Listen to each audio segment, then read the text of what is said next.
Spectrum में unit 9 से हम लोग चैप्टर 29 को कवर करेंगे और इसके साथ ही चैप्टर 30 को कवर करने वाले हैं। और ये आपके 32 चैप्टर तक आपके यूनिट 9 है, उसके बाद यूनिट 10 है। यूनिट 10 के बाद आपके स्पेक्ट्रम कम्प्लीटली कवर हो जाएंगे और इसके एक स्पेशल प्लेलिस्ट मैंने बनाया हुआ है, उससे आप पूरे स्पेक्ट्रम को एक स्टोरी के तरीके से सुन सकते हैं, क्योंकि चीज़ें अगर स्टोरी के तरीके से अगर पढ़ी जाए ना तो वो बहुत अच्छे से चीज़ें समझ में आ जाती है और हमेशा याद रहती है, क्योंकि कहानियाँ हम लोग कभी भूलते नहीं हैं।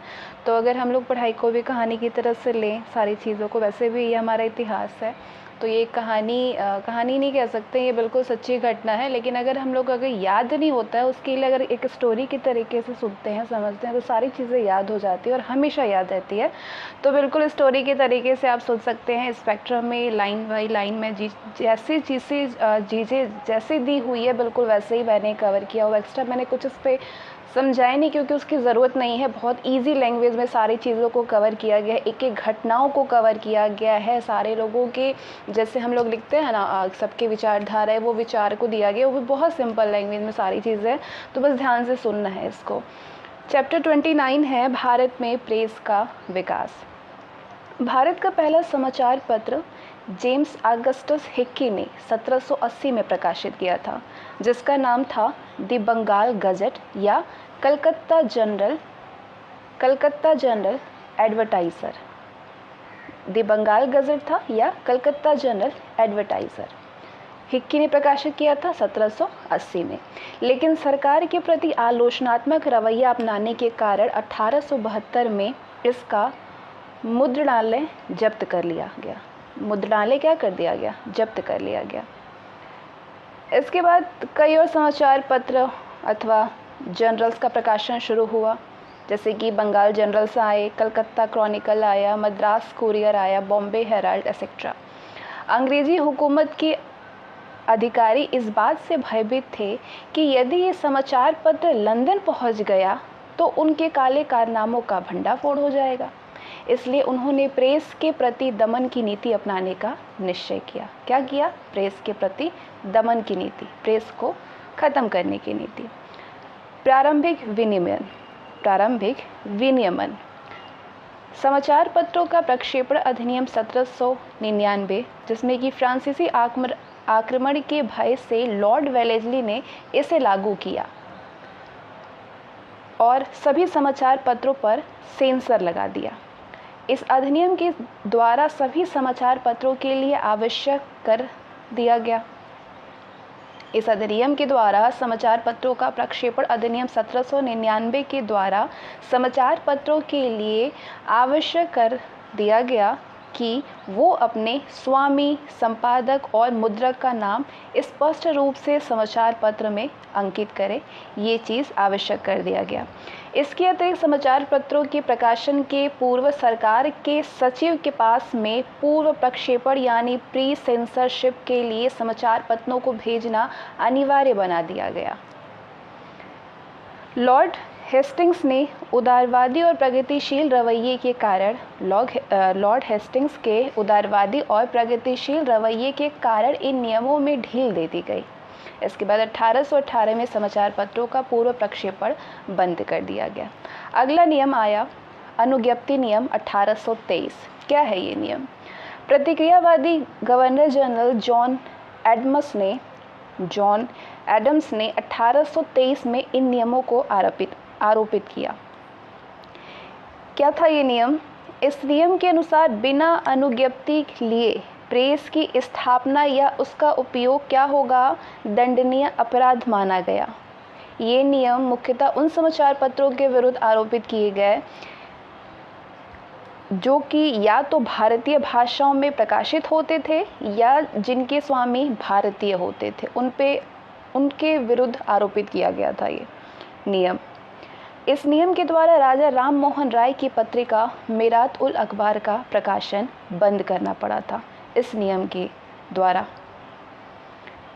अगला अधिनियम था प्रेस अधिनियम, या इसे मेटकॉफ अधिनियम कहते हैं। मेटकॉफ अधिनियम 1835। कार्यवाहक गवर्नर जनरल चार्ल्स मैटकॉफ ने भारतीय प्रेस के प्रति उदारवादी दृष्टिकोण अपनाया और 1823 के कुत्सित अनुज्ञप्ति नियमों को रद्द कर दिया गया। जो कि 1823 में कौन सा नियम आई थी, अनुज्ञप्ति नियम थी, उसको रद्द कर दिया।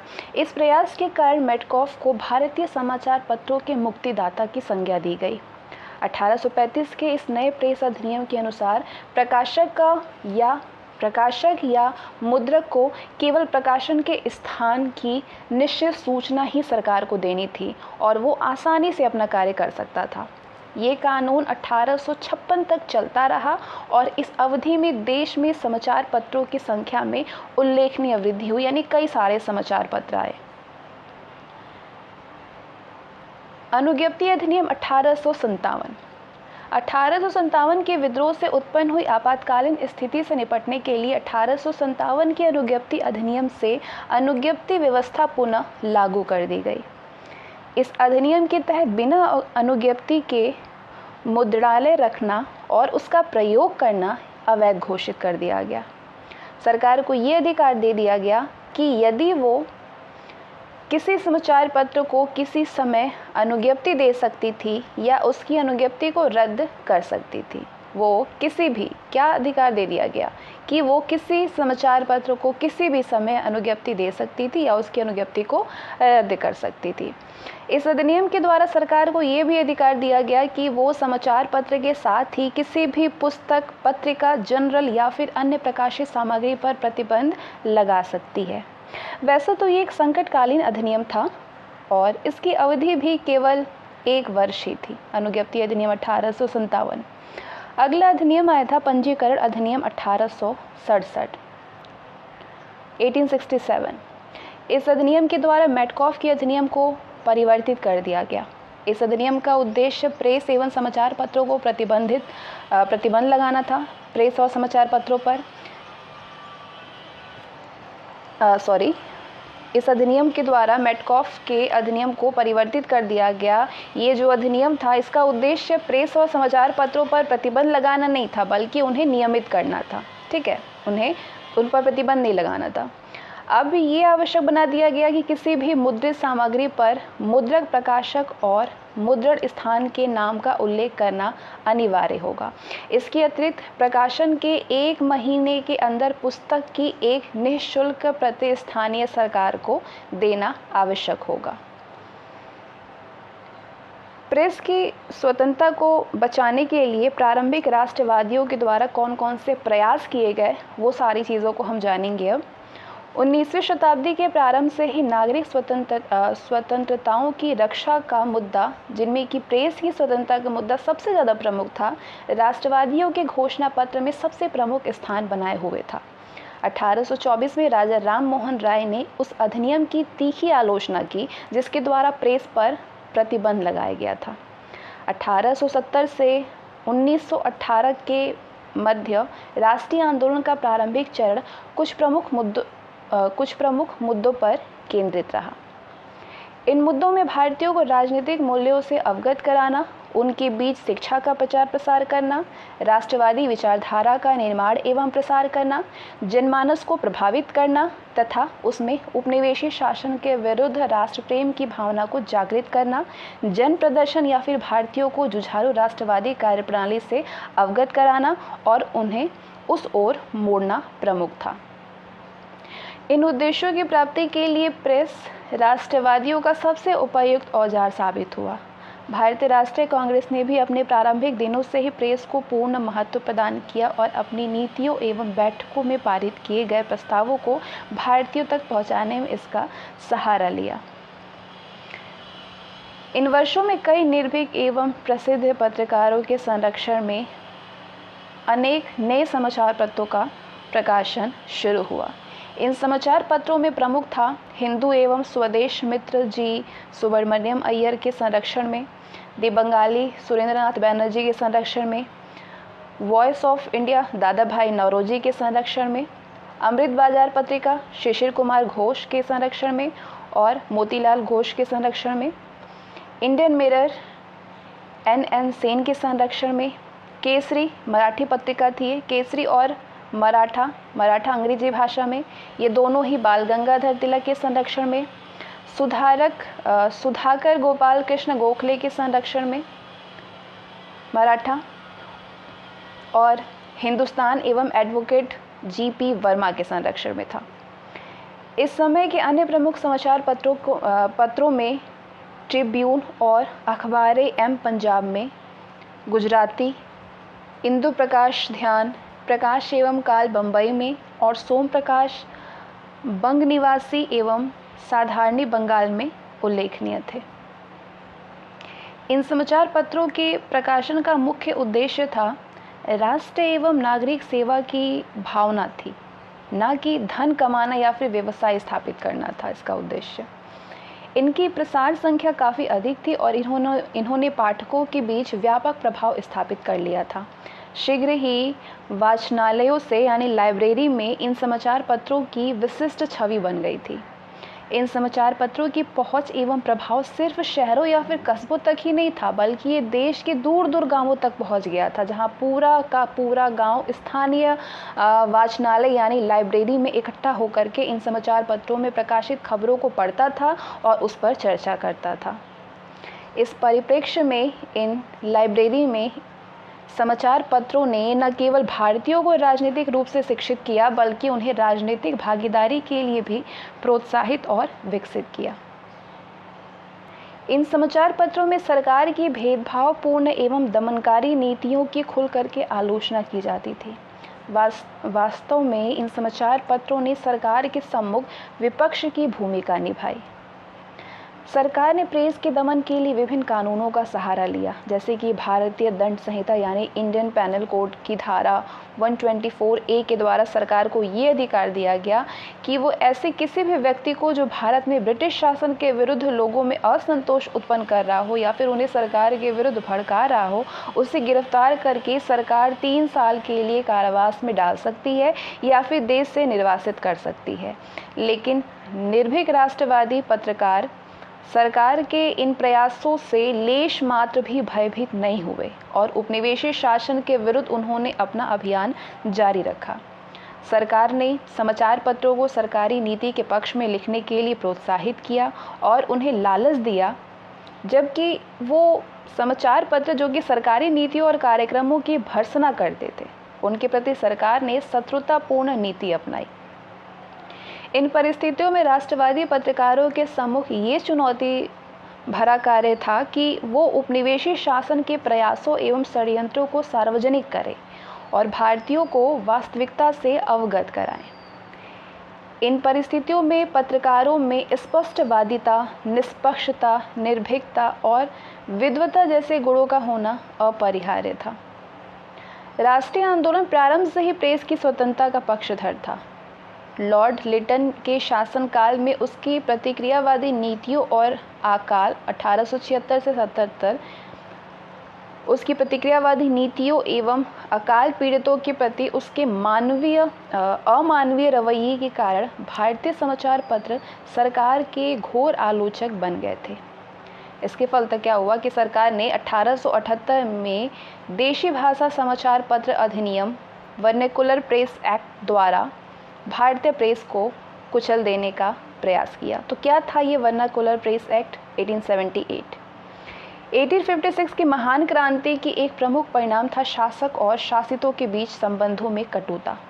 1858 के बाद यूरोपीय प्रेस ने सरकार की नीतियों का समर्थन किया और विवादास्पद मामलों में सरकारी पक्ष का साथ दिया, लेकिन देशी भाषाओं के प्रेस सरकारी नीतियों के तीव्र आलोचक थे। लॉर्ड लिटन की प्रतिक्रियावादी नीतियों के कारण भारतीयों में सरकार के विरुद्ध तीव्र असंतोष था। 1876-77 में भीषण अकाल से एक ओर जहां लाखों लोग मौत के मुंह में समा गए थे, वहीं दूसरी ओर जनवरी 1877 में दिल्ली में भव्य दरबार का आयोजन किया गया। इन सभी कारणों से भारतीयों में उपनिवेशी शासन के विरुद्ध बहुत सारी घृणा थी। घृणा की भावना निरंतर बढ़ रही थी। दूसरी ओर क्या हुआ, लॉर्ड लिटन ने यह निष्कर्ष निकाला था कि भारतीयों में इस असंतोष का कारण मैकाले और मेटकॉफ की गलत नीतियां थी। फलतः उसने भारतीयों की भावनाओं को दबाने का निर्णय लिया। 1878 में देशी भाषा समाचार पत्र अधिनियम को बनाने का उद्देश्य यानी वर्नाकुलर प्रेस एक्ट को बनाने का उद्देश्य भारतीय भाषाओं के समाचार पत्रों पर सरकारी नियंत्रण स्थापित करना था और राजद्रोही लेखों को दबाने और ऐसे प्रयास के लिए समाचार पत्रों को दंडित करना था। तो इसके प्रावधान क्या क्या थे इस एक्ट के, उसके बारे में हम जानते हैं। जिला दंडनायक को यानी डिस्ट्रिक्ट मजिस्ट्रेट को ये अधिकार दिया गया कि वो स्थानीय सरकार की आज्ञा से किसी भी भारतीय भाषा के समाचार पत्र के प्रकाशक या फिर मुद्रा को बुला करके बंधन पत्र यानी बॉन्ड पर हस्ताक्षर करने के लिए कह सकते हैं। ये था डिस्ट्रिक्ट मैनेजर को, मजिस्ट्रेट को अधिकार। इस बंधन पत्र में ये प्रावधान था कि ये प्रकाशक या मुद्रक ऐसी कोई भी सामग्री प्रकाशित नहीं करेंगे जिससे सरकार के विरुद्ध असंतोष भड़के अथवा सामग्री की प्रजा के विभिन्न जाति, धर्म और वर्ण के लोगों के बीच में आपसी वैमनस्य बढ़े। दूसरा था कि दंडनायक का निर्णय अंतिम होगा और उसके विरुद्ध किसी भी प्रकार की अपील की अनुमति नहीं होगी। तीसरा, देशी भाषा का कोई समाचार पत्र यदि इस अधिनियम की कार्यवाही से बचना चाहे तो उसे पहले से अपने पत्र की एक प्रमाण प्रति यानी प्रूफ कॉपी सरकारी पत्रेषण को देनी होगी। Proof copy. इस अधिनियम को मुंह बंद करने वाले अधिनियम की संज्ञा दी गई है वर्नाकुलर प्रेस एक्ट को। इस अधिनियम का सबसे घृणित पक्ष ये था कि इसके द्वारा अंग्रेजी एवं देशी भाषा के समाचार पत्रों के मध्य भेदभाव किया गया था। इसमें अपील करने का कोई भी अधिकार नहीं था। इस अधिनियम के तहत भारत मिहिर, सोम प्रकाश, सहचर, ढाका प्रकाश और अनेक अन्य समाचार पत्रों के विरुद्ध मामले दर्ज किए गए। संयोगवश इस अधिनियम की कार्यवाही से बचने के लिए अमृत बाजार पत्रिका रातों रात अंग्रेजी समाचार पत्र में परिवर्तित हो गई। कालांतर में सितंबर 1878 से पूर्व पत्रेषण यानी प्री सेंसरशिप की धारा हटा दी गई और उसके स्थान पर प्रेस आयुक्त की नियुक्ति की गई, जिसका कार्य समाचार पत्रों को विश्वसनीय एवं सही जानकारी उपलब्ध कराना था। इस अधिनियम के विरुद्ध सारे देश में तीव्र प्रतिक्रिया व्यक्त की गई और अंततः 1882 में उदारवादी गवर्नर जनरल लॉर्ड रिपन ने इसे रद्द कर दिया। 1883 में सुरेंद्रनाथ बनर्जी देश के ऐसे प्रथम पत्रकार बने जिन्हें कारावास की सजा दी गई। श्री बनर्जी ने दी बंगाली के आलोचनात्मक संपादकीय में कलकत्ता उच्च न्यायालय के न्यायाधीश पर एक निर्णय में बंगाली समुदाय की धार्मिक भावनाओं को आहत करने का आरोप लगाया और उनकी निंदा की। प्रेस की स्वतंत्रता के लिए किए जा रहे राष्ट्रवादी प्रयासों में बाल गंगाधर तिलक की भूमिका भी महत्वपूर्ण थी। तिलक ने 1893 में गणपति उत्सव, 1896 में शिवाजी उत्सव प्रारंभ करके लोगों में देश प्रेम की भावना जगाने का प्रयास किया। उन्होंने अपने पत्रों मराठा और केसरी के द्वारा भी अपने प्रयासों को आगे बढ़ाया। वे प्रथम कांग्रेसी थे जिन्होंने समाज के मध्यवर्गीय लोगों, किसानों, शिल्पकारों, दस्तकारों, कारीगरों और मजदूरों को कांग्रेस से जोड़ने का प्रयास किया। 1896 में कपास पर उत्पाद शुल्क आरोपित करने के विरुद्ध में उन्होंने पूरे महाराष्ट्र में विदेशी कपड़ों के बहिष्कार का अभियान चलाया। 1896-97 में उन्होंने महाराष्ट्र में ही कर न अदायगी अभियान चलाया गया। तो कहाँ पे चलाया गया? महाराष्ट्र में चलाया गया था 1896-97 में कर न अदायगी अभियान। और किसानों से आग्रह किया गया था कि फसल बर्बादी हो जाने की स्थिति में वो सरकार को लगान अदा ना करें। 1897 में पूना में भयंकर प्लेग फैला। वैसे तो तिलक प्लेग से निपटने के सरकारी प्रयासों के समर्थक थे, लेकिन इस संबंध में सरकार द्वारा उठाए गए कदमों का लोगों ने तीव्र विरोध किया। इस संबंध में पूना में प्लेग समिति के अध्यक्ष की चापेकर बंधुओं ने गोली मार करके हत्या कर दी। सरकार की अकाल, मुद्रा और कर नीतियों ने भी लोगों में तीव्र असंतोष को जन्म दिया। सरकार लोगों में उभरती इन विद्रोही भावनाओं तथा भारतीय प्रेस के सरकार विरोधी रवैये से अत्यंत क्षुब्ध था और इनके दमन के लिए उचित अवसर की प्रतीक्षा कर रही थी। तो इसलिए सरकार ने जनता के समक्ष एक उदाहरण प्रस्तुत करने के लिए तिलक को अपराधी घोषित करने का निश्चय किया। इसके बाद तिलक के द्वारा केसरी में शिवाजी की महिमा का गुणगान करने के लिए एक कविता लिखने और शिवाजी महोत्सव के समय तिलक के द्वारा एक भाषण में शिवाजी के द्वारा अफजल खां की हत्या को सही ठहराने के आधार पर सरकार ने रैंड की हत्या के बाद तिलक को गिरफ्तार कर लिया। सरकार ने उन पर आरोप लगाए कि वो शिवाजी के द्वारा अफजल खां की हत्या की घटना को भारतीयों के द्वारा ब्रिटिश अधिकारियों की हत्या की घटना के रूप में चित्रित कर रहे हैं। ये उन पर आरोप लगाया गया। तिलक को इस अपराध का दोषी ठहरा करके उन्हें 18 महीने के सश्रम कारावास की सज़ा दी गई, 18 महीने के लिए। इसके बाद बम्बई प्रेसिडेंसी के कई अन्य संपादकों को भी विभिन्न आरोपों से लेकर के गिरफ्तार कर दिया गया और उन्हें कठोर सजाएं दी गई। सरकार की इन कायरतापूर्ण कार्रवाइयों की पूरे देश में निंदा की गई।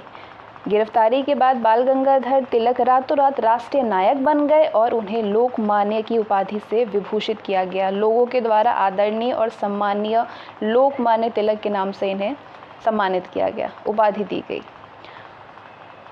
पूरे देश में तिलक की प्रसिद्धि फैल गई। 1898 में एक अधिनियम के द्वारा दंड संहिता की धारा 124A को पुनः स्थापित और विस्तृत किया गया और उसमें एक नई धारा 153A को जोड़ा गया। इस धारा में ये प्रावधान किया गया कि किसी भी व्यक्ति द्वारा भारत सरकार की अवमानना करने या लोगों को राज्य के विरुद्ध कार्य करने की प्रेरणा देने या समाज के विभिन्न वर्गों के बीच में घृणा फैलाने की कार्यवाही को दंडनीय अपराध माना जाएगा। इस नियम के विरुद्ध भी पूरे राष्ट्र में व्यापक प्रदर्शन किए गए। स्वदेशी एवं बहिष्कार आंदोलन तथा क्रांतिकारी राष्ट्रवाद के उदय के समय भी भारतीयों पर अनेक दमनकारी कानून आरोपित किए गए। इसके बाद अगला अधिनियम आया, अगला एक्ट, द न्यूज़पेपर एक्ट 1908, समाचार पत्रकार अधिनियम, समाचार पत्र अधिनियम 1908। इसका उद्देश्य था उग्रवादी राष्ट्रवादी गतिविधियों पर अंकुश लगाना। इस अधिनियम के द्वारा दंडनायकों को ये अधिकार दिया गया कि वो किसी भी ऐसे समाचार पत्र की संपत्ति व मुद्रणालय को जब्त कर सकते हैं जिसमें कि प्रकाशित सामग्री से लोगों को हिंसा करने या फिर हत्या करने की प्रेरणा मिलती है। ऐसे धन को जब्त कर सकते हैं। इसके बाद अगला एक्ट आया, भारतीय समाचार पत्र अधिनियम 1910, द इंडियन प्रेस एक्ट 1910। इसके द्वारा लॉर्ड लिटन ने 1878 के अधिनियम के सभी घिनौने प्रावधानों को पुनर्जीवित कर दिया। इस अधिनियम के अनुसार स्थानीय सरकारें किसी भी समाचार पत्र के प्रकाशक या फिर मुद्रणालय के स्वामी से पंजीकरण जमानत यानी रजिस्ट्रेशन सिक्योरिटी मांग सकती थी। इस पंजीकरण जमानत की न्यूनतम राशि 500 रुपये और अधिकतम राशि 2000 रुपये तक की गई। इसके अतिरिक्त सरकार को जमानत जब्त करने और पंजीकरण रद्द करने का अधिकार भी दिया गया। सरकार को पुनः पंजीकरण के लिए न्यूनतम 1000 रुपये और अधिकतम 10,000 रुपये मांगने का अधिकार दिया गया। यदि समाचार पत्र पुनः आपत्तिजनक सामग्री प्रकाशित करे तो उसका पंजीकरण रद्द करके उसकी सभी संपत्ति और उसके मुद्रणालय को जब्त करने का अधिकार भी सरकार को दिया गया।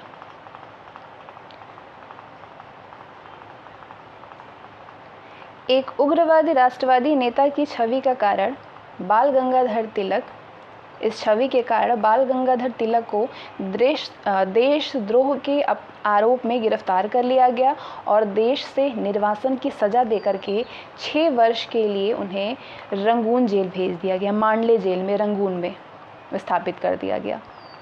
पूरे राष्ट्र में तिलक की गिरफ्तारी और निर्वासन का विरोध हुआ और सरकार के विरुद्ध राष्ट्रव्यापी प्रदर्शन किए गए। बम्बई में कपड़ा मिल मजदूरों और रेलवे कारखानों के मजदूरों ने हड़ताल कर दिया और सरकार के विरुद्ध सड़कों पर उतर आए।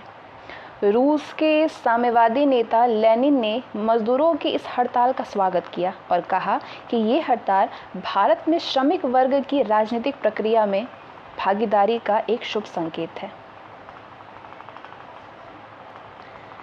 प्रथम विश्व युद्ध के दौरान एवं उसके पश्चात क्या हुआ? प्रथम विश्व युद्ध के दौरान सरकारी आलोचना को रोकने और राजनीतिक प्रदर्शनों का दमन करने के लिए भारतीयों पर अनेक कानून लागू किए गए। 1921 में तेज बहादुर सप्रू की अध्यक्षता में प्रेस समिति ने सरकार से 1908 और 1910 के अधिनियमों को रद्द करने की सिफारिश की। इसके बाद क्या हुआ कि इन अधिनियमों को रद्द कर दिया गया। फिर भारतीय समाचार पत्र अधिनियम 1931 संकटकालीन शक्तियों के द्वारा। प्रांतीय सरकारों को सविनय अवज्ञा आंदोलन को दबाने के लिए अत्यधिक शक्तियां दे दी गई इस अधिनियम के द्वारा, जिसे कि संकटकालीन शक्तियां कहते हैं। 1932 में इस अधिनियम का विस्तार करके इसे आपराधिक संशोधित अधिनियम बना दिया गया, क्रिमिनल अमेंडमेंट एक्ट बना दिया गया। इसमें वे सभी गतिविधियां सम्मिलित कर दी गई जिनमें कि सरकार की प्रभु सत्ता को हानि पहुंचाई जा सकती थी।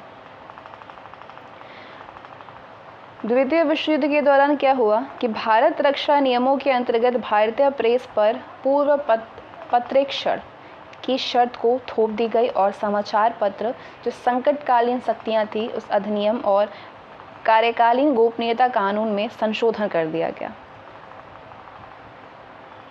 स्वतंत्रता के पश्चात समाचार पत्र जांच समिति 1947 आई, प्रेस इंक्वायरी कमेटी 1947। इसकी स्थापना संविधान सभा के द्वारा मौलिक अधिकारों के रूप में भारतीय नागरिकों को प्रदत्त विभिन्न अधिकारों के परिप्रेक्ष्य में विभिन्न भारतीय समाचार पत्र कानूनों की समीक्षा करने के लिए की गई थी। Press Enquiry Committee 1947। अब हम जानेंगे कि इस समिति में कौन कौन सी सिफारिशें की गई। 1931 के अधिनियम को रद्द कर दिए जाए, भारतीय दंड संहिता की धारा 124A और 153A में परिवर्तन किया जाए, समाचार पत्र और पुस्तकों के पंजीकरण के अधिनियम में संशोधन किया जाए, कुछ बदलाव किया जाए। 1931 के देशीय राज्य यानी असंतोष के विरुद्ध अधिनियम को रद्द कर दिया जाए और 1934 के देशीय राज्य रक्षा अधिनियम को रद्द कर दिया जाए। ये सारी सिफारिशें की गई इस समिति में। समाचार पत्र अधिनियम 1951 जो कि आपत्तिजनक विषय से था, the press objectionable matters act 1951, संविधान के आर्टिकल 19 के पार्ट 2 में संशोधन के साथ में पारित किया गया। इस अधिनियम के द्वारा सरकार को समाचार पत्रों और मुद्रणालयों द्वारा आपत्तिजनक सामग्री प्रकाशित करने पर जमानत मांगने और जब्त करने का अधिकार दे दिया गया। समाचार पत्रों को पीड़ित प्रकाशक और मुद्रणालय के स्वामियों को मंजूरी के द्वारा ट्रायल बाय ज्यूरी मांगने का अधिकार दिया गया। और ये अधिनियम कब लागू हुआ? 1956 तक लागू रहा था, 1956 तक। न्यायाधीश राजाध्यक्ष की अध्यक्षता में समाचार पत्र आयोग का गठन भारतीय समाचार पत्रों के संपादकों और पत्रकारों के द्वारा भारतीय समाचार पत्रों के कार्यों की व्यापक जांच कराए जाने की मांग के फलस्वरूप सरकार के द्वारा किया गया। अगस्त 1954 में प्रस्तुत अपनी रिपोर्ट में आयोग ने कुछ सिफारिशें की, जैसे कि अखिल भारतीय समाचार पत्र परिषद यानी ऑल इंडिया प्रेस काउंसिल गठित किया जाए, वर्ग प्रहेलिका यानी क्रॉसवर्ड पजल्स बंद की जाए और पन्ना मूल्य पद्धति यानी प्राइस पे सिस्टम अपनाई जाए, विज्ञापनों के लिए एक कड़ी संहिता अपनाई जाए और सरकार ये प्रयास करे कि समाचार पत्रों के स्वामित्व का संकेंद्रण न हो। इसके अतिरिक्त सरकार ने किताबों और समाचार पत्रों का प्रतिपादन अधिनियम 1954 लाया, जैसे कि नागरिक वाचनालय, नागरिक library, delivery of book and newspaper public libraries act 1954, जिसे कि क्या कहते हैं, नागरिक वाचनालय अधिनियम 1954। कार्यकर्ता, पत्रकार, सेवा शर्तें तथा विविध आदेश अधिनियम 1956 यानी the working journalist conditions of service and miscellaneous provisions act 1956, समाचार पत्रों के पन्ने तथा मूल्य अधिनियम 1956 यानी the Newspaper Price and Page Act 1956 और संसद कार्यवाही संरक्षण और प्रकाशन अधिनियम 1960 यानी the parliamentary proceeding protection and publication act 1960 इत्यादि भी पारित किए गए।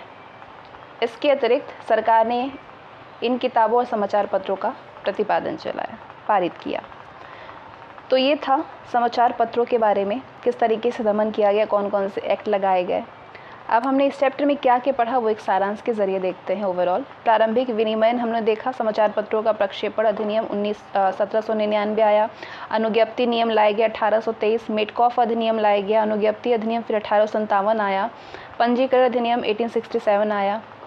प्रेस की स्वतंत्रता के लिए प्रारंभिक राष्ट्रवादियों ने क्या क्या प्रयास किया, वर्नाकुलर प्रेस एक्ट 1878 क्या है, प्रथम विश्व युद्ध के दौरान और उसके बाद प्रेस विनियमन कैसे रहा, द्वितीय विश्व युद्ध के दौरान प्रेस नियमन क्या रहा, स्वतंत्रता के बाद प्रेस विनियमन क्या हुआ, ये सारी चीज़ें हम लोगों ने इस चैप्टर में जाना।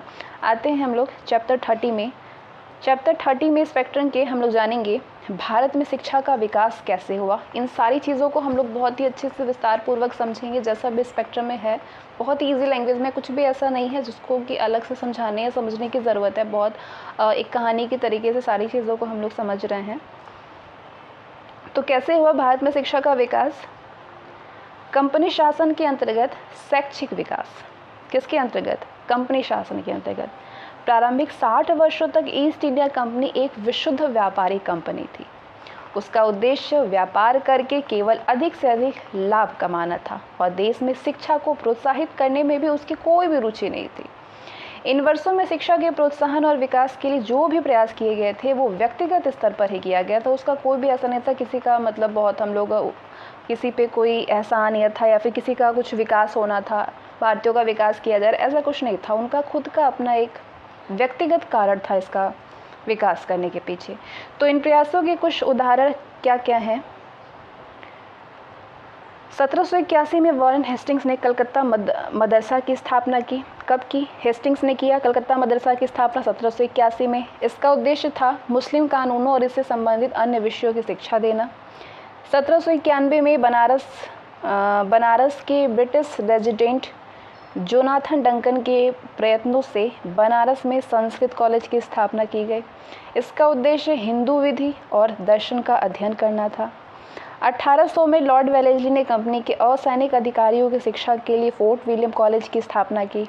इस कॉलेज में अधिकारियों को विभिन्न भारतीय भाषाओं और भारतीय रीति रिवाजों की शिक्षा भी दी जाती थी, लेकिन 1802 में डायरेक्टरों के आदेश पर यह कॉलेज बंद कर दिया गया था। कलकत्ता मदरसा एवं संस्कृत कॉलेज में शिक्षा पद्धति का ढांचा इस प्रकार तैयार किया गया था कि कंपनी को ऐसे शिक्षित भारतीय नियमित तौर पर उपलब्ध कराए जा सके जो कि शास्त्रीय और स्थानीय भाषाओं के अच्छे ज्ञाता हों और कंपनी के कानूनी प्रशासन से उसे मदद कर सके। कंपनी के कानूनी प्रशासन में उसको मदद कर सके। न्याय विभाग में अरबी, फारसी और संस्कृत के ज्ञाताओं की आवश्यकता थी ताकि वो लोग जो है न्यायालयों में अंग्रेज न्यायाधीशों के साथ में परामर्शदाता के रूप में बैठ सके और मुस्लिम और हिंदू कानूनों की व्याख्या कर सके। भारतीय रियासतों के साथ में पत्र व्यवहार के लिए भी कंपनी ने इन भाषाओं के विद्वानों की आवश्यकता थी कंपनी को। इसी समय प्रबुद्ध भारतीय और मिशनरियों ने सरकार पर आधुनिक, धर्मनिरपेक्ष और पाश्चात्य शिक्षा को प्रोत्साहित करने के लिए दबाव डालना शुरू कर दिया था। क्यों किया था? क्योंकि प्रबुद्ध भारतीयों ने निष्कर्ष निकाला था कि पाश्चात्य शिक्षा के माध्यम से ही देश की सामाजिक, आर्थिक और राजनीतिक दुर्बलता को दूर किया जा सकता है। मिशनरियों ने ये निष्कर्ष निकाला कि पाश्चात्य शिक्षा के प्रसार से भारतीयों की उनकी परंपरागत धर्म में आस्था समाप्त हो जाएगी और वो ईसाई धर्म ग्रहण कर लेंगे। सीरमपुर के मिशनरी इस क्षेत्र में बहुत उत्साहित थे। 1813 के चार्टर एक्ट में प्रशंसनीय शुरुआत हुई। ये चार्टर एक्ट में भारत में स्थानीय विद्वानों को प्रोत्साहित करने और देश में आधुनिक विज्ञान के ज्ञान को प्रारंभ और उन्नत करने जैसे उद्देश्यों को रखा गया था। इस एक्ट में इस उद्देश्य के लिए कंपनी के द्वारा हर वर्ष 1 लाख रुपए की राशि स्वीकृत की गई थी, लेकिन इस राशि को व्यय करने के प्रश्न पर विवाद हो जाने के कारण 1823 तक ये राशि उपलब्ध नहीं कराई गई।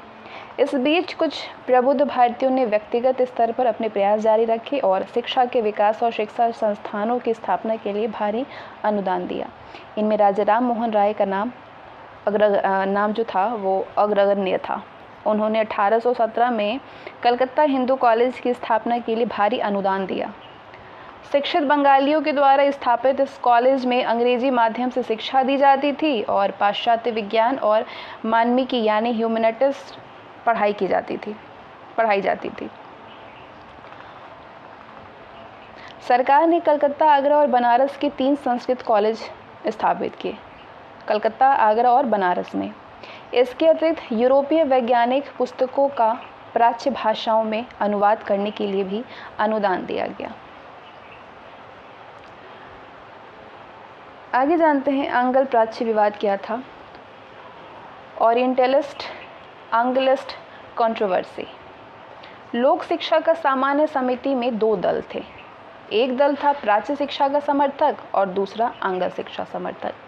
प्राच्य शिक्षा समर्थकों तक का तर्क ये था कि जहां रोजगार के अवसर में वृद्धि के लिए पाश्चात्य विज्ञान और साहित्य के अध्ययन को बढ़ावा दिया जाए, वहीं पे इसके स्थान पर एक परंपरागत भारतीय भाषा और साहित्य को प्रोत्साहित करना जाना चाहिए। दूसरी ओर आंग्ल शिक्षा समर्थक क्या चाहते थे कि शिक्षा के माध्यम को लेकर के विवाद हो और वो 2 धड़ों में विभक्त हो गए। दूसरी ओर आंग्ल शिक्षा समर्थकों में शिक्षा के माध्यमों को लेकर के विवाद हो गया और वो 2 धड़ों में विभक्त हो गए। एक धड़ शिक्षा के माध्यम का अंग्रेजी भाषा को बनाए जाने के जोर में रहा था और दूसरा धड़ शिक्षा का माध्यम भारतीय यानी देशीय भाषाओं को बनाए जाने के समर्थक थे, पक्षधर थे। आंग्ल भारतीय और प्राच्य शिक्षा समर्थकों के बीच इस विवाद से शिक्षा को प्रोत्साहन का मुद्दा अप्रभावी हो गया और इसके कई दुष्परिणाम निकले। लॉर्ड मैकाले का स्मरण पत्र 1835। गवर्नर जनरल की कार्यकारी परिषद के सदस्य मैकाले ने आंग्ल दल का समर्थन किया, प्राच्य शिक्षा का नहीं किया। 2 फरवरी 1835 को अपने महत्वपूर्ण स्मरण पत्र में उसने लिखा था कि सरकार के सीमित संसाधनों के मद्देनजर पाश्चात्य विज्ञान एवं साहित्य की शिक्षा के लिए माध्यम के रूप में अंग्रेजी भाषा ही सर्वोत्तम है। मैकाले ने कहा कि भारतीय साहित्य का स्तर यूरोपीय साहित्य की तुलना में अत्यंत निम्न है। उसने भारतीय शिक्षा पद्धति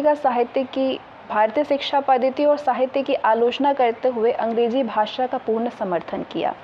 मैकाले के इन सुझावों के पश्चात सरकार ने शीघ्र ही स्कूलों और कॉलेजों की शिक्षा का माध्यम अंग्रेजी बना दिया और बड़े पैमाने पर अंग्रेजी माध्यम से शिक्षा देने जाने स्कूल और कॉलेजों की स्थापना की गई। इस तरह सरकार जनसाधारण की शिक्षा को उपेक्षित करने लगी। सरकार की योजना समाज के उच्च और मध्य वर्ग के एक तबके को शिक्षित कर एक ऐसी श्रेणी बनाने को थी जो कि रक्त एवं रंग से भारतीय हो, परंतु अपनी विचार, नैतिक मापदंड, प्रज्ञा यानी इंटेलेक्ट एवं प्रवृत्ति यानी टेस्ट से अंग्रेज हो। ये श्रेणी ऐसी हो कि ये सरकार और जनसाधारण के बीच में दुभाषीय हो, इंटरप्रेटर्स की भूमिका निभा सके।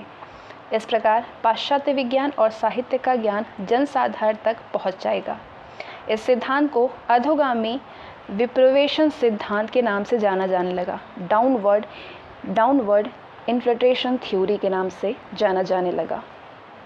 थॉमसन ने क्या प्रयास किया?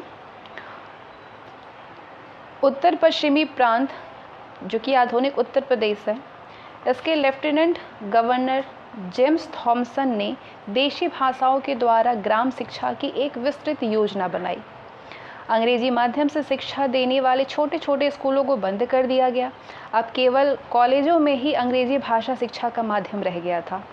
गांव के स्कूलों में कृषि विज्ञान और क्षेत्रमिति जैसे मेंसुरेशन जैसे उपयोगी विषयों का अध्ययन प्रारंभ कर दिया गया। अध्ययन के लिए देशी भाषाओं को माध्यम के रूप में चुना गया। इस योजना के पीछे थॉमसन का ये उद्देश्य था कि नवगठित राजस्व और लोक निर्माण विभागों के लिए शिक्षित व्यक्ति उपलब्ध हो सके। इसके अतिरिक्त एक शिक्षा विभाग का भी गठन किया गया। चार्ल्स वुड का डिस्पैच 1854। सर चार्ल्स वुड जो कि अर्ल ऑफ एबरडीन की मिलीजुली सरकार में बोर्ड ऑफ कंट्रोल के अध्यक्ष थे, उसने 1854 में भारत की भावी शिक्षा के लिए एक विस्तृत योजना बनाई। भारतीय शिक्षा का मैग्ना कार्टा कहा जाने वाला चार्ल्स वुड का ये डिस्पैच भारत में शिक्षा के विकास से संबंधित पहला विस्तृत प्रस्ताव था। इस डिस्पैच की प्रमुख सिफारिशें थी इसमें सरकार को ये कहा गया कि वो जनसाधारण की शिक्षा का उत्तरदायित्व तो स्वयं वहन करे। इस प्रकार अधोगामी विप्रवेशन सिद्धांत कम से कम कागजों में ही सिमट करके रह गया। इसने सुझाव दिया कि गांवों में देशी भाषाई प्राथमिक पाठशालाएं स्थापित की जाए। उनसे ऊपर जिला स्तर पर आंग्ल देशीय भाषाई हाई स्कूल और लंदन विश्वविद्यालय की तर्ज पर तीनों प्रेसिडेंसी शहरों बम्बई, कलकत्ता और मद्रास में विश्वविद्यालय स्थापित किए जाए। इन विश्वविद्यालयों में एक कुलपति, एक सीनेट और एक अधिसदस्य होंगे, फेलोस होंगे। इन सभी की नियुक्ति सरकार के द्वारा की जाएगी। ये विश्वविद्यालय परीक्षाएं आज आयोजित करेंगे और उपाधियां देंगे, डिग्रीज देंगे। इसने उच्च शिक्षा का माध्यम अंग्रेजी और स्कूल स्तर की शिक्षा का माध्यम देशी भाषाओं को बनाए जाने का सुझाव दिया। इसने स्त्री शिक्षा तथा व्यावसायिक शिक्षा की आवश्यकता पर बल दिया और तकनीकी विद्यालयों एवं अध्यापक प्रशिक्षण संस्थाओं की स्थापना की सिफारिश की। इस क्षेत्र में निजी प्रयत्नों को प्रोत्साहित करने के लिए अनुदान सहायता की पद्धति चलाने की सिफारिशें की गई। Grant in aid. कंपनी के 5 प्रांतों में एक एक निदेशक के अधीन लोक शिक्षा विभाग यानी डिपार्टमेंट ऑफ पब्लिक इंस्ट्रक्शन की स्थापना की गई। इस विभाग का कार्य था शिक्षा की उन्नति एवं उसके प्रचार प्रसार की समीक्षा करना और सरकार को प्रति वर्ष इस संबंध में रिपोर्ट भेजना। इसने इस बात पर बल दिया कि सरकारी शिक्षा संस्थाओं में दी जाने वाली शिक्षा धर्मनिरपेक्ष हो, सेक्युलर हो। इसने इस बात की घोषणा भी की कि सरकार की शिक्षा नीति का उद्देश्य पाश्चात्य शिक्षा का प्रसार है। 1857 में कलकत्ता, बम्बई और मद्रास में विश्वविद्यालय खोले गए और बाद में सभी प्रांतों में शिक्षा विभाग का गठन भी कर दिया गया। 1840 से 1858 के बीच में स्त्री शिक्षा के क्षेत्र में किए गए प्रयासों को सार्थक परिणति तब मिली जब J.E.D. बेथुन के द्वारा 1849 में कलकत्ता में बेथुन स्कूल की स्थापना की गई। बेथुन शिक्षा परिषद के अध्यक्ष थे, काउंसिल ऑफ एजुकेशन के अध्यक्ष थे। मुख्यतः बेथुन के प्रयत्नों के द्वारा ही कुछ महिला पाठशालाओं की स्थापना की गई और इन्हें सरकार की अनुदान एवं निरीक्षण पद्धति के अधीन लाया गया। इसी काल में पूसा बिहार में कृषि संस्थान तथा रुड़की में अभियांत्रिकी संस्थान की स्थापना की गई, इंजीनियरिंग इंस्टीट्यूट की। चार्ल्स वुड के द्वारा अनुमोदित विधियां और आदर्श लगभग 50 वर्षों तक प्रभावी रहा था। इसी काल में भारतीय शिक्षा का तीव्र गति से पाश्चात्यकरण हुआ और अनेक शिक्षण संस्थाएं स्थापित की गई। इस काल में शिक्षण संस्थाओं में प्रधानाध्यापक और आचार्य मुख्यतः यूरोपीय ही नियुक्त किए जाते थे। ईसाई मिशनरी संस्थाओं ने भी इस दिशा में अपना योगदान दिया। धीरे धीरे निजी भारतीय प्रयत्न भी इस दिशा में किए जाने लगे। आगे हम जानेंगे कि क्राउन के शासनाधीन शिक्षा का विकास कैसे हुआ। हंटर शिक्षा आयोग 1882-83। प्राथमिक एवं माध्यमिक शिक्षा के क्षेत्र में प्रारंभिक योजनाओं की उपेक्षा कर दी गई। 1870 से जबकि शिक्षा प्रांतों में स्थानांतरित की गई तो प्राथमिक और माध्यमिक शिक्षा की स्थिति और खराब हो गई, क्योंकि प्रांतों के सीमित संसाधनों के कारण वे इस दिशा में अपेक्षित व्यय नहीं कर पा रहे थे। 1882 में सरकार ने W. हंटर की अध्यक्षता में एक आयोग का गठन किया, जिसका कार्य 1854 के पश्चात देश में शिक्षा की दिशा में किए गए प्रयासों और उसकी प्रगति की समीक्षा करना था। हंटर आयोग की समीक्षा का कार्य केवल प्राथमिक और माध्यमिक शिक्षा तक ही सीमित था और विश्वविद्यालयों के कार्यों में इसका कोई भी संबंध नहीं था। इस आयोग ने सरकार को कुछ सुझाव दिए। क्या क्या सुझाव दिए? सरकार को प्राथमिक शिक्षा के सुधार और विकास की ओर विशेष ध्यान देना चाहिए। ये शिक्षा उपयोगी विषयों और स्थानीय भाषाओं में हो। इसने सिफारिश की कि प्राथमिक पाठशालाओं का नियंत्रण नव संस्थापित नगर और जिला बोर्डों को दे दिया जाए। इसने सुझाव दिया कि माध्यमिक शिक्षा के 2 खंड होने चाहिए, साहित्यिक और व्यवहारिक। साहित्यिक में यानी विश्वविद्यालय शिक्षा के लिए, व्यवहारिक यानी विद्यार्थियों के व्यावसायिक व्यापारिक भविष्य निर्माण के लिए। आयोग ने प्रेसिडेंसी नगरों के अतिरिक्त अन्य सभी शहरों, कस्बों और गांवों में स्त्री शिक्षा का पर्याप्त प्रबंधन न होने पर खेद प्रकट किया और इसे प्रोत्साहित करने का सुझाव दिया। हंटर शिक्षा के सुझावों के आने के बाद अगले 20 वर्षों में माध्यमिक और कॉलेज शिक्षा का तीव्र गति से विस्तार हुआ और भारतीयों ने इसमें सराहनीय योगदान दिया। अध्यापन और परीक्षा विश्वविद्यालयों की स्थापना भी की गई, जिनमें कि पंजाब विश्वविद्यालय 1882 में, इलाहाबाद विश्वविद्यालय 1887 में प्रमुख थे। अगले अधिनियम है भारतीय विश्वविद्यालय अधिनियम 1904। 20वीं शताब्दी के प्रारंभिक वर्षों में देश में राजनीतिक अस्थिरता का वातावरण था। निजी प्रबंधन के तहत सरकार की धारणा ये था कि शिक्षा के स्तर में गिरावट आ रही है और शिक्षण संस्थान राजनीतिक क्रांतिकारियों को पैदा करने वाले कारखानों मात्र बन करके रह गए थे। राष्ट्रवादियों ने भी इस बात को स्वीकार किया कि शिक्षा के स्तर में गिरावट आ रही है, लेकिन इसके लिए उन्होंने सरकार को दोषी ठहराया और आरोप लगाया कि सरकार अशिक्षा को दूर करने के लिए कोई भी सार्थक कदम नहीं उठा रही है। 1902 में सर थॉमस रैले की अध्यक्षता में एक आयोग गठित किया गया, जिसका उद्देश्य विश्वविद्यालयों की स्थिति का आकलन करना और उनकी कार्यक्षमता और उनके संविधान के विषय में सुझाव देना था। प्राथमिक और माध्यमिक शिक्षा इस कार्य क्षेत्र में सम्मिलित नहीं थी। इसकी सिफारिशों के आधार पर 1904 में भारतीय विश्वविद्यालय अधिनियम पारित किया गया। इस अधिनियम के अनुसार विश्वविद्यालयों को अध्ययन और शोध पर अधिक ध्यान केंद्रित करना चाहिए। विश्वविद्यालय के उप सदस्यों यानी फेलोज की संख्या और अवधि कम की जानी चाहिए और ये प्रावधान किया जाना चाहिए कि ये उप सदस्य मुख्य रूप से सरकार के द्वारा मनोनीत हो। विश्वविद्यालयों पर सरकारी नियंत्रण बढ़ा दिया जाए। सरकार को सीनेट के द्वारा पास किए गए प्रस्तावों पर निषेधाधिकार यानी वीटो दिया जाए। सरकार को ये अधिकार था कि सीनेट के द्वारा बनाए गए नियमों में परिवर्तन और संशोधन कर सकती है। सरकार यदि आवश्यक समझे तो इस संबंध में नए नियम भी बना सकती है। और शासकीय कॉलेजों पर सरकार का नियंत्रण और कड़ा कर दिया गया। शिक्षा, उच्च शिक्षा तथा विश्वविद्यालय के उत्थान के लिए 5 लाख रुपए की राशि प्रति वर्ष की दर से 5 वर्षों के लिए स्वीकृत की गई। गवर्नर जनरल को विश्वविद्यालयों की क्षेत्रीय सीमाएं निर्धारित करने का अधिकार दे दिया गया। कर्जन ने गुणवत्ता एवं दक्षता के नाम पर विश्वविद्यालयों में सरकारी नियंत्रण अत्यधिक कड़ा कर दिया, लेकिन उसका वास्तविक उद्देश्य राष्ट्रवाद के समर्थक शिक्षितों की संख्या को रोकना तथा उन्हें सरकारी भक्त बनाना था। राष्ट्रवादियों ने इस अधिनियम की तीव्र आलोचना की और इसे साम्राज्यवाद को सुदृढ़ करने के प्रयास के रूप में देखा। उन्होंने आरोप लगाया कि ये अधिनियम राष्ट्रवादी भावनाओं की हत्या का प्रयास है। गोपाल कृष्ण गोखले ने इसे राष्ट्र शिक्षा को पीछे की ओर ले जाने वाले अधिनियम की संज्ञा दी। किसने? गोखले ने, गोपाल कृष्ण गोखले ने। अगला था शिक्षा नीति पर सरकारी प्रस्ताव 1913। 1906 में प्रगतिशील रियासत बड़ौदा ने अपनी पूरी रियासत में अनिवार्य प्राथमिक शिक्षा प्रारंभ कर दी। राष्ट्रवादी नेताओं ने सरकार से पूरे ब्रिटिश भारत में ऐसी व्यवस्था करने का आग्रह किया। गोखले ने विधान परिषद में इसकी सशक्त वकालत की।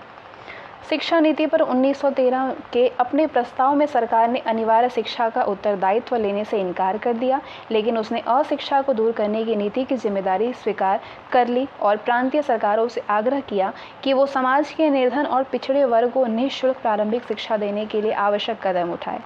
इस दिशा में उसने अशासकीय प्रयत्नों को प्रोत्साहित किया और सुझाव दिया कि माध्यमिक शिक्षा के स्तर में सुधार किया जाना चाहिए। सरकार ने प्रत्येक प्रांत में विश्वविद्यालय की स्थापना की और विश्वविद्यालयों में शिक्षण कार्य को प्रोत्साहित करने का भी निर्णय लिया। आगे सैडलर विश्वविद्यालय आयोग 1917 से 1917 में सरकार ने लीड्स विश्वविद्यालय के उपकुलपति डॉक्टर M.E. सैडलर की अध्यक्षता में एक आयोग गठित किया, जिसका कार्य था कलकत्ता विश्वविद्यालय की समस्याओं का अध्ययन कर इसकी रिपोर्ट सरकार को देना। वैसे तो ये आयोग केवल कलकत्ता विश्वविद्यालय से ही संबद्ध था, लेकिन इसकी सिफारिशें भारत के अन्य विश्वविद्यालयों के संबंध में भी सही था। इस अधिनियम ने प्राथमिक से लेकर के विश्वविद्यालयीन स्तर तक की शिक्षा की व्यवस्था का गहन अध्ययन किया। आयोग ने अनुमान लगाया कि यदि विश्वविद्यालयीन शिक्षा में सुधार करना है तो इसके लिए पहले माध्यमिक शिक्षा के स्तर में सुधार लाना होगा। इस आयोग की सिफारिशें थी स्कूल की शिक्षा 12 वर्ष की होनी चाहिए। विद्यार्थियों को हाई स्कूल के पश्चात नहीं बल्कि उच्चतर माध्यमिक शिक्षा के पश्चात त्रिवर्षीय पाठ्यक्रम के लिए विश्वविद्यालय में दाखिल लेना चाहिए। ये कैसे करना चाहिए? विश्वविद्यालय स्तर के लिए विद्यार्थियों को तैयार करके उच्चतर माध्यमिक शिक्षा के बाद स्नातक की उपाधि के लिए त्रिवर्षीय शिक्षा का व्यवस्था होना चाहिए, 3 वर्ष का। वे छात्रों को विश्वविद्यालय शिक्षा के लिए जाने के लिए तैयार ना हो, अगर जो नहीं तैयार हो उन्हें कॉलेज स्तर की शिक्षा दी जानी चाहिए। माध्यमिक और उच्चतर माध्यमिक शिक्षा के प्रशासन एवं नियंत्रण के लिए पृथक उच्चतर माध्यमिक शिक्षा बोर्डों का गठन किया जाना चाहिए। पृथक माध्यमिक और उच्चतर माध्यमिक का। विश्वविद्यालयों से संबंधित नियम बनाते समय कठोरता नहीं होनी चाहिए। विश्वविद्यालयों के पुराने संबद्ध विश्वविद्यालयों यानी एफिलिएटिंग यूनिवर्सिटीज़, जिनमें कि कॉलेज दूर दूर तक बिखरे होते थे, उसके स्थान पर एकाकी केंद्रीय आवासीय अध्ययन एवं स्वायत्त पूर्ण यानी unitary residential teaching and autonomous संस्थानों के रूप में विकसित किया जाना चाहिए। महिला शिक्षा, अनुप्रयुक्त विज्ञान एवं तकनीकी शिक्षा यानी applied scientific and technological education और अध्यापकों के प्रशिक्षण को अधिक प्रोत्साहित किया जाना चाहिए। 1916 से 21 के बीच में 7 नए विश्वविद्यालय मैसूर, अलीगढ़, ढाका, पटना, बनारस, उस्मानिया और लखनऊ अस्तित्व में आया। 1920 में सरकार ने सैडलर आयोग की रिपोर्ट को सभी प्रांतीय सरकारों से लागू करने का आग्रह किया। आगे हम जानेंगे द्वैत शासन के अधीन शिक्षा। 1900 के मॉन्टेग्यू चेम्सफोर्ड सुधारों के अंतर्गत शिक्षा विभाग प्रांतीय सरकारों को हस्तांतरित कर दिया गया और सरकार ने शिक्षा संबंधी मसले पर सीधे तौर पर रुचि लेनी बंद कर दी। वैसे तो सरकार के द्वारा शिक्षा विभाग को 1902 से दी जा रही सहायता उदारता पूर्वक जारी रही थी। वित्तीय कठिनाइयों के कारण प्रांतीय सरकारें शिक्षा संबंधी कोई भी महत्वपूर्ण योजना नहीं बना सकी, लेकिन लोकोपकारी पुरुषों द्वारा शिक्षा संबंधी महत्वपूर्ण प्रयास जारी रहा। हार्टोग समिति 1929। शिक्षा संस्थाओं की संख्या में अंधाधुंध वृद्धि के कारण शिक्षा के स्तर में गिरावट आने लगी। शिक्षा में हुए विकास के संदर्भ में रिपोर्ट देने के लिए वर्ष 1929 में सर फिलिप हार्टोग की अध्यक्षता में एक समिति की नियुक्ति की गई। इस समिति की प्रमुख सिफारिशें थी।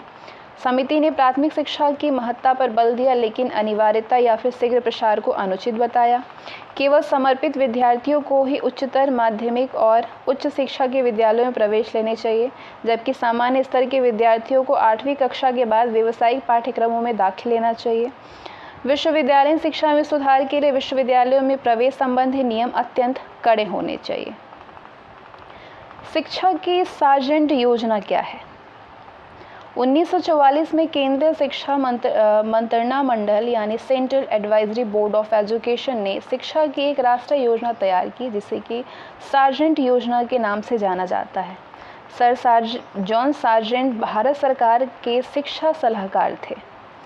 इस योजना के अनुसार 3 से 6 वर्ष की आयु समूह के बच्चों के लिए पूर्व प्राथमिक या फिर प्रारंभिक यानी एलिमेंट्री शिक्षा की व्यवस्था, 6 से 11 वर्ष की आयु समूह के बच्चों के लिए निःशुल्क व्यापक और अनिवार्य प्रारंभिक शिक्षा की व्यवस्था, 11 से 17 वर्ष की आयु समूह के चुनिंदा बच्चों के लिए उच्च शिक्षा हाई एजुकेशन की व्यवस्था और उच्चतर माध्यमिक शिक्षा के पश्चात त्रिवर्षीय स्नातक शिक्षा की व्यवस्था होनी चाहिए, ग्रेजुएशन की।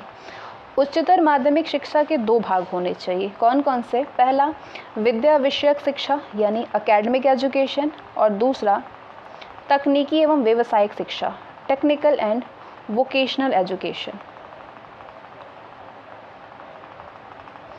मूलभूत शिक्षा की वर्धा योजना 1937। अक्टूबर 1937 में कांग्रेस ने शिक्षा पर एक राष्ट्रीय सम्मेलन वर्धा में आयोजित किया। इस सम्मेलन में पारित किए गए प्रस्तावों के अंतर्गत मूलभूत शिक्षा यानी बेसिक एजुकेशन पर राष्ट्रीय नीति बनाने के लिए जाकिर हुसैन की अध्यक्षता में एक समिति गठित की गई। इस समिति के गठन का मूल उद्देश्य था गतिविधियों के माध्यम से शिक्षा प्राप्त करना। ये अवधारणा गांधी जी के द्वारा हरिजन नामक साप्ताहिक पत्र में प्रकाशित लेखों की एक श्रृंखला पर आधारित थी। गांधी जी का मानना था कि पाश्चात्य शिक्षा ने मुट्ठी भर शिक्षित भारतीयों एवं जनसाधारण के मध्य में एक खाई पैदा कर दी है और इससे इन शिक्षित भारतीयों की विद्वता अप्रभावी हो गई है। इस योजना को मूलभूत शिक्षा की वर्धा योजना के नाम से जाना गया है। इस योजना में निम्न प्रावधान थे। कौन कौन से? पाठ्यक्रम में आधार दस्तकारी को सम्मिलित किया जाए। राष्ट्रीय शिक्षा व्यवस्था के प्रथम 7 वर्ष निःशुल्क एवं अनिवार्य होनी चाहिए और ये शिक्षा मातृभाषा में दी जाए। कक्षा 2 से कक्षा 7 तक की शिक्षा का माध्यम हिंदी होना चाहिए। अंग्रेजी भाषा में शिक्षा कक्षा 8 के बाद ही दी जाए। शिक्षा हस्त उत्पादित कार्यों यानी मैनुअल प्रोडक्शन प्रोडक्टिव वर्क्स पर आधारित होनी चाहिए, यानी कि मूल शिक्षा की योजना का कार्यान्वयन उपयुक्त तकनीकी के द्वारा शिक्षा के सिद्धांत पर आधारित होनी चाहिए।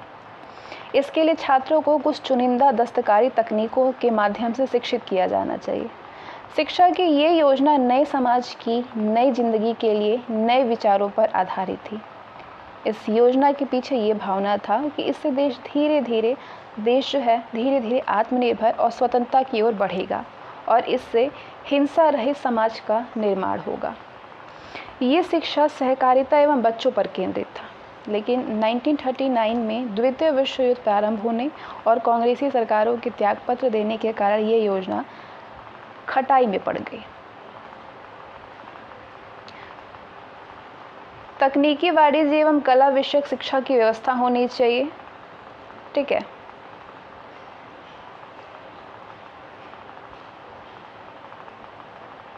तकनीकी एवं व्यावसायिक शिक्षा, तकनीकी, वाणिज्यिक एवं कला विषयक शिक्षा की व्यवस्था होनी चाहिए। उच्चतर माध्यमिक पाठ्यक्रम को समाप्त कर दिया जाए। 20 वर्षों में वयस्कों को साक्षर बना दिया जाए और शिक्षा के प्रशिक्षण, शारीरिक शिक्षा तथा मानसिक एवं शारीरिक तौर पर विकलांगों को शिक्षित बना दिए जाने पर बल दिया जाए। तो ये जो योजना थी, इसमें 40 वर्ष में देश में शिक्षा के पुनर्निर्माण का कार्य पूरा होना था और इंग्लैंड के समान शिक्षा के स्तर को प्राप्त करना था। वैसे तो ये एक सशक्त व प्रभावशाली योजना थी, लेकिन इसमें इन उपायों के क्रियान्वयन के लिए कोई भी कार्य योजना प्रस्तुत नहीं की गई थी। साथ ही इंग्लैंड जैसे शिक्षा के स्तर को प्राप्त करना भी भारतीय परिस्थितियों के अनुकूल नहीं था। आगे बात करेंगे स्वतंत्रता के बाद। पहला कौन सा आयोग था? राधाकृष्ण आयोग, 1948-49 तक।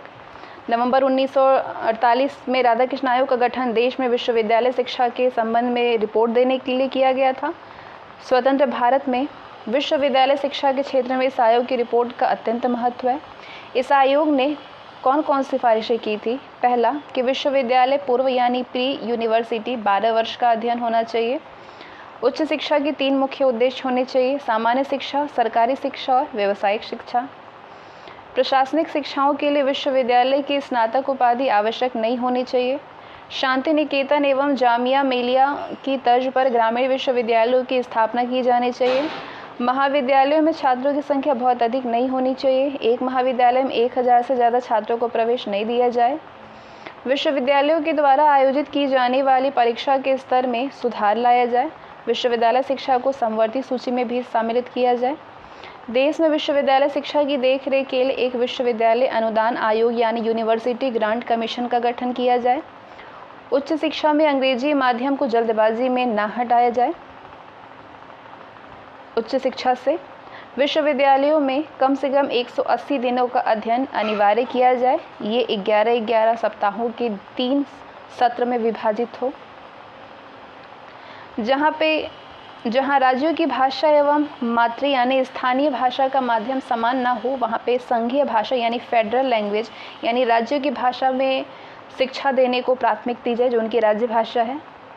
जहाँ राज्यों की भाषा एवं स्थानीय भाषा समान हो, वहाँ पे छात्रों को परंपरागत एवं आधुनिक भारतीय भाषाओं का चयन करना चाहिए।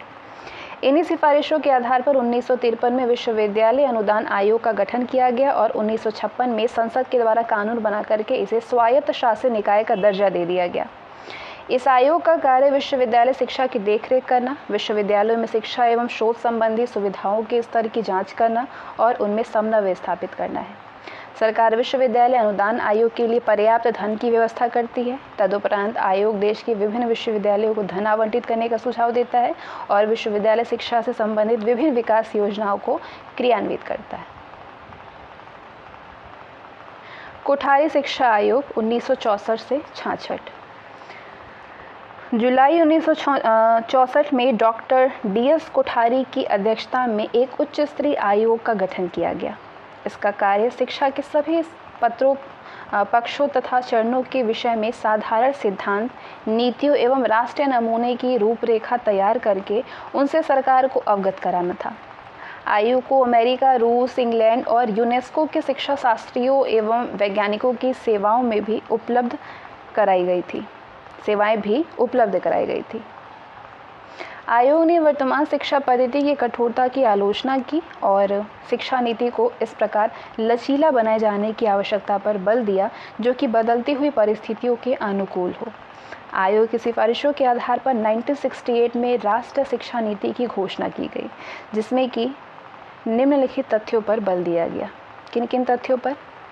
14 वर्ष की आयु तक निःशुल्क तथा अनिवार्य शिक्षा हो।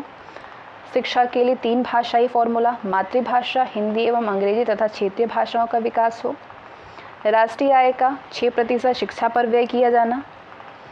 अध्यापकों के प्रशिक्षण की व्यवस्था तथा उनके लिए मानक तय करना। कृषि तथा औद्योगिक शिक्षा का विकास किया जाए। विज्ञान तथा अनुसंधान शिक्षा का समानीकरण हो यानी इक्वलाइजेशन हो।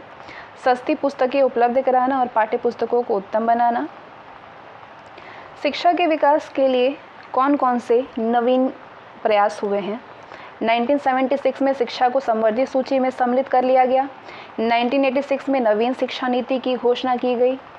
2002 में 6 से 14 वर्ष की आयु के बच्चे को निःशुल्क एवं अनिवार्य शिक्षा को मौलिक अधिकार बनाया गया। 2010 में निःशुल्क एवं अनिवार्य बाल शिक्षा अधिकार अधिनियम लागू किया गया। निःशुल्क एवं अनिवार्य बाल शिक्षा अधिकार। अब 6 से 14 वर्ष आयु के बच्चे को निःशुल्क एवं अनिवार्य शिक्षा प्रदान करना केंद्र एवं राज्य सरकारों का कानूनी रूप से प्रवर्तनीय कार्य है। आगे हम जानेंगे देशीय भाषाई वर्नाकुलर या स्थानीय शिक्षा का विकास। 19वीं शताब्दी तक देशी भाषाई शिक्षा राज्यों का मामला था। 19वीं शताब्दी में ये मुख्यतः स्थानीय समृद्ध जमींदारों की दया पर निर्भर था। स्थानीय समृद्ध जमींदारों की दया पर निर्भर था। 1835, 36 और 38 बंगाल एवं बिहार में देशीय भाषाई शिक्षा से संबंधित विलियम एडम्स की रिपोर्ट में इसकी अनेक खामियों पर प्रकाश डाला गया। 1843 से 53 के बीच में उत्तर पश्चिमी प्रांत जो कि आधुनिक उत्तर प्रदेश है, इस प्रांत के तत्कालीन लेफ्टिनेंट गवर्नर जेम्स जोनाथन के अनुप्रयोग पर इस प्रांत की प्रत्येक तहसील पर एक सरकारी विद्यालय को आदर्श विद्यालय यानी मॉडल स्कूल के रूप में विकसित किए जाने और देशी भाषाई विद्यालयों के रूप में शिक्षकों को प्रशिक्षण देने के उद्देश्य से एक सामान्य विद्यालय खोलने की योजना बनाई गई। 1853 में लॉर्ड वेलेस्ली ने अपने प्रसिद्ध स्मरण पत्र में देशी भाषाई शिक्षा की सशक्त वकालत की। 1854 में चार्ल्स वुड के डिस्पैच में देशी भाषाई शिक्षा के संबंध में निम्न प्रावधान किए गए। कौन कौन से? स्तर में सुधार किया जाए, सरकारी संस्थाओं द्वारा निरीक्षण मिले, शिक्षकों को प्रशिक्षित करने के लिए एक सामान्य स्कूल की स्थापना किया जाए। इसके बाद 1854 से 71 तक सरकार ने माध्यमिक एवं देशी भाषाई शिक्षा के लिए कुछ कदम उठाए। इस काल में देशी भाषाई स्कूलों की संख्या में 5 गुना तक वृद्धि हुई। 1882 में हंटर आयोग ने सुझाव दिया कि सरकार को देशी भाषाई शिक्षा के उन्नयन एवं प्रसार के संबंध में विशेष कदम उठाने चाहिए। जनसाधारण की शिक्षा को स्थानीय शिक्षा के माध्यम से ही प्रोत्साहित किया जाना चाहिए। 1904 में शिक्षा नीति ने स्थानीय शिक्षा के विकास एवं इसके लिए और अधिक धन दिए जाने की आवश्यकता पर बल दिया। 1929 में हार्टोग समिति ने प्राथमिक शिक्षा की अंधकारमय तस्वीर प्रस्तुत की। 1937 में कांग्रेस मंत्रिमंडलों ने देशी भाषाई विद्यालयों को प्रोत्साहन और समर्थन प्रदान किया। आगे बात करेंगे तकनीकी शिक्षा का विकास। 1887 में रुड़की में इंजीनियरिंग कॉलेज की स्थापना की गई और 1856 में कलकत्ता अभियांत्रिकी महाविद्यालय अस्तित्व में आया, कोलकाता इंजीनियरिंग कॉलेज। 1858 में पूना के ओवरसीयर्स स्कूल का दर्जा बढ़ा करके उसे पूना इंजीनियरिंग कॉलेज में बदल दिया गया 1858 में, और उसे बम्बई विश्वविद्यालय से संबद्ध कर दिया गया। गुंडी इंजीनियरिंग कॉलेज को मद्रास विश्वविद्यालय से संबद्ध कर दिया गया। 1835 में कलकत्ता में चिकित्सा महाविद्यालय मेडिकल कॉलेज की स्थापना से चिकित्सा शिक्षा का शुभारंभ हुआ 1835 से। लॉर्ड कर्जन ने विभिन्न व्यावसायिक पाठ्यक्रमों जैसे कि अभियांत्रिकी, चिकित्सा, कृषि और पशु चिकित्सा इत्यादि के उन्नयन एवं प्रसार में महत्वपूर्ण योगदान दिया। किसने? कर्जन ने। उसके प्रयत्नों से ही पूसा में कृषि महाविद्यालय की स्थापना हुई। इस महाविद्यालय ने देश के अन्य भागों में स्थापित कृषि महाविद्यालयों के लिए संरक्षक की भूमिका निभाई। अब आगे हम करते हैं मूल्यांकन अंग्रेजों की शिक्षा नीति का। सीमित रूप से ही सही, लेकिन सरकार ने आधुनिक शिक्षा के प्रसार में महत्वपूर्ण भूमिका निभाई है। लेकिन इस संबंध में लोकोपकारी भारतीयों के प्रयास ज़्यादा सराहनीय थे।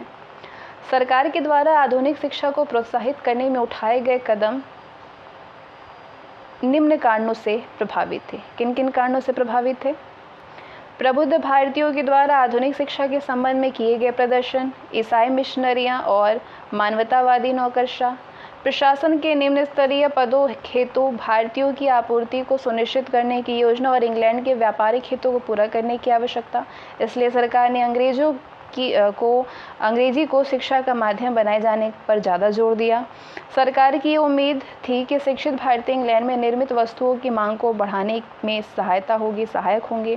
सरकार की अभिलाषा थी कि पाश्चात्य शिक्षा के प्रसार से भारतीय अंग्रेजी रंग में रंग जाएंगे और इससे ब्रिटिश साम्राज्यवाद को स्थापत्य मिलेगा। साथ ही ये शिक्षा ब्रिटिश विजेताओं तथा उनके प्रशासन का महिमा मंडल करेगी। इस प्रकार अंग्रेजों की योजना थी कि वो आधुनिक और पाश्चात्य शिक्षा का प्रयोग करके अपनी सत्ता को भारत में सुदृढ़ एवं स्थायी बना देंगे। भारतीय शिक्षा की परंपरागत पद्धति से धीरे धीरे प्रशासनिक कर्मचारियों की मांग में गिरावट आ रही थी। विशेष रूप से 1844 के पाश्चात्य, जब ये स्पष्ट हो गया कि सरकारी सेवाओं के लिए आवेदन करने वाले भारतीयों को अंग्रेजी का ज्ञान होना आवश्यक है। जनसाधारण की शिक्षा की उपेक्षा करने से देश में निरक्षरता में तेजी से वृद्धि हुई। जैसा कि आंकड़ों से स्पष्ट है कि 1911 में निरक्षरता का प्रतिशत 84 था, जो कि 1921 में बढ़कर के 92 हो गया। निरक्षरता में वृद्धि से मुट्ठी भर शिक्षित भारतीयों और जनसाधारण के बीच में भाषाई एवं सांस्कृतिक खाई चिंताजनक रूप से चौड़ी हो गई। शिक्षा व्यवस्था को महंगा कर दिए जाने से ये एक आम भारतीय की पहुंच से दूर हो गई और उच्च एवं धनी वर्ग और शहरों में निवास करने वाले लोगों का इस पर एकाधिकार हो गया, मोनोपोली। अंग्रेजों ने स्त्री शिक्षा की पूर्ण रूपेण उपेक्षा की, क्योंकि सरकार समाज के रूढ़िवादी तबके को नाराज नहीं करना चाहती थी। तत्कालीन उपनिवेशी शासन के लिए ये किसी भी प्रकार से फायदेमंद भी नहीं थी। वैज्ञानिक एवं तकनीकी शिक्षा की भी उपेक्षा की गई। 1857 के अंत तक देश में केवल 3 चिकित्सा महाविद्यालय कलकत्ता, बम्बई और मद्रास थे। अभियांत्रिक महाविद्यालय भी केवल एक था रुड़की में, जिसकी स्थापना यूरोपीय एवं यूरेशियाई लोगों को इंजीनियरिंग की शिक्षा देने के लिए की गई थी, न कि भारतीयों को शिक्षा देने के लिए। चलिए आज चैप्टर यहीं पे समाप्त होता है। हम जानते हैं कि हमने इस चैप्टर में क्या पढ़ा सारांश के जरिए। कंपनी शासन के अंतर्गत शैक्षिक विकास, कौन कौन से एक्ट आए? चार्टर एक्ट 1813 से शुरुआत हुआ। आंग्ल प्राच्य विवाद हुआ। थॉमसन के क्या प्रयास हुए वो हम लोगों ने जाना। चार्ल्स वुड का डिस्पैच किया था 1854 में। क्राउन के शासनाधीन शिक्षा का विकास कैसे हुआ? हंटर शिक्षा आयोग, भारतीय विश्वविद्यालय अधिनियम, शिक्षा नीति पर सरकारी प्रस्ताव, सैडलर विश्वविद्यालय आयोग, द्वैत शासनाधीन की शिक्षा, हार्टोग समिति, शिक्षा का सार्जेंट योजना क्या था? इस योजना को हमने बहुत अच्छे से समझा है। स्वतंत्रता के बाद शैक्षिक विकास कैसे हुआ? राधाकृष्ण आयोग, कोठारी शिक्षा आयोग, देशी भाषाई एवं स्थानीय शिक्षा का विकास हुआ। तकनीकी शिक्षा का विकास कैसे हुआ? किस लिए किया गया? उसके बाद अंग्रेजों की शिक्षा नीति का मूल्यांकन हमने किया कि उन्होंने किया तो विकास, लेकिन अपने व्यक्तिगत मामले से किया, लेकिन किया। बहुत सारी चीज़ें ऐसा नहीं कि हम लोगों के लिए स्पेशली किया, लेकिन किया तो ज़रूर। चले, आज बस इन 2 चैप्टर को हम लोगों ने डिस्कस किया। नेक्स्ट सेशन में हम लोग आगे भी सारे चैप्टर को डिस्कस करेंगे, पूरा 9 यूनिट को ख़त्म करेंगे, उसके बाद 10 को, उसके बाद आपके पूरे स्पेक्ट्रम को हम लोगों ने कवर कर दिया है। बस पढ़नी है आपको, जितनी बार आप पढ़ सके उतनी आपको चीज़ें अच्छे से कवर हो जाएंगी। मिलते हैं नेक्स्ट सेशन में। Bye, thank you so much.